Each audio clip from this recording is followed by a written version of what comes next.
Hang लगे न फटकरी मुहावरा तो सुना होगा।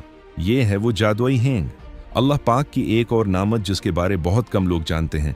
ये सिर्फ मुहावरों में ही इस्तेमाल होता है और लोगों को इसका इस्तेमाल कम ही मालूम है।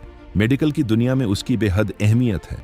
इसका पौधा लगाया जाता है और जड़ों से दूध या मादा निकालकर फिर उससे कीमती जरासीम कुछ चीज़ें बनाई जाती है। उसकी वो बहुत नागवार होती है, मगर अल्लाह की कुदरत है कि खाने में डालते ही उसका जायका बेहतरीन हो जाता है। दालों और बादी सब्जियों में उसे डालकर गैस के मसाइल से निजात मिलती है। दुनिया में उसकी काश्त करके काफ़ी पैसा बनाया जाता है। हमारे मुल्क में अभी तक इसकी कोई काबिल जिक्र पैदावार नहीं की जाती। बस मुहावरों की हद तक उसका जिक्र होता है और मुहावरा भी पूरा नहीं बोला जाता।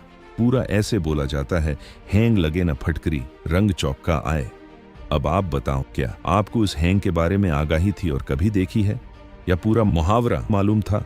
उसका और कोई इस्तेमाल जानते हो तो कमेंट में बाकियों से भी शेयर करें।